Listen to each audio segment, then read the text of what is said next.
All right, well, there right now, our two guests here who are joining us tonight, James Norton, GOP strategist, and Lauren Wilson Carter, senior strategist for the Progressive Change Campaign Committee. Guys, thanks so much for joining us. All right, first, when I watch that, it's almost like getting whiplash. There are two different people talking there within hours of each other. James, I want to ask you, what is your take when you watch that? We see that one President Trump yesterday who was very divisive, and then today he wants to heal the nation.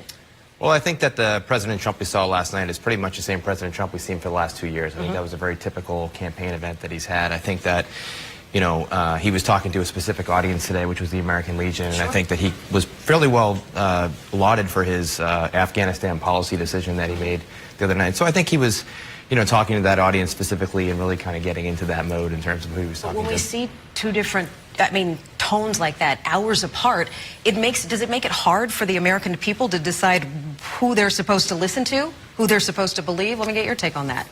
Well, one thing is clear, and that's that President Trump has no problem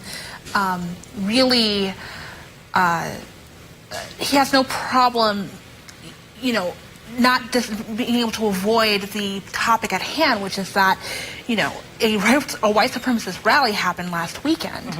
And so each time, the first time he spoke out about it, he said there's violence on many sides, right?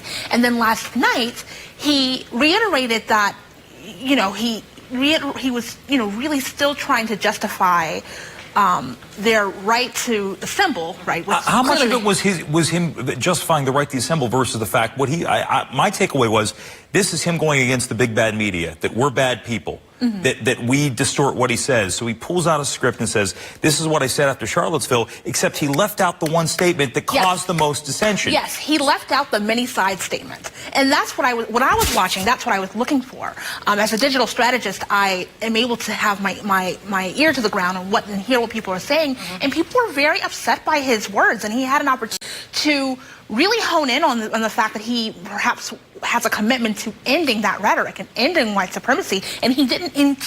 He really missed that opportunity there by not actually, taking the time to backtrack and say, you know what, I was wrong, and here's what we need to do next.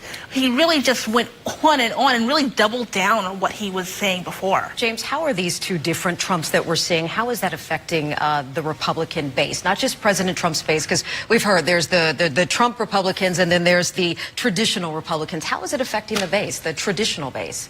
I think that we're in a different paradigm here when it comes to President Trump, and Trumpism as a Republican, I think, is much different. I think that he has no problem with openly fighting with his party. He has no problem taking out Mitch McConnell or Jeff Flake or anybody else. And that's what his supporters want.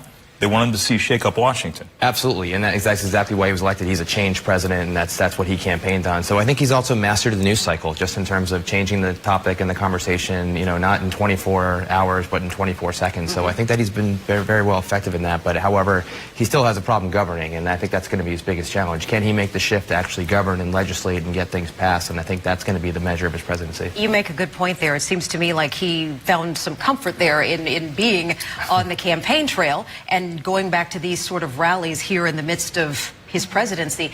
Have we seen that before? Is this, it seems, I know presidents get on the road, but this was more like a campaign rally last night. I think he's almost taking a page out of Bill Clinton's book, establishing the permanent campaign. I think Bill Clinton was always in campaign mode, and I think President Trump actually is borrowing some lessons there and staying in that mode. I think that in Washington we've been talking about the 2018 election pretty much since the inauguration, so I think he's also kind of in that mode as well. And so I think there is some comfort. I think it's not unusual in August for members of Congress and other people to go out and kind of talk to the people and kind of get a pulse. I think we've seen August that have been a disaster for Washington. I think the health for President Obama was very difficult that August when there were a lot of different town hall debates, and it was basically cost him the House of Representatives. So I think we're seeing something a little different here with President Trump. All right.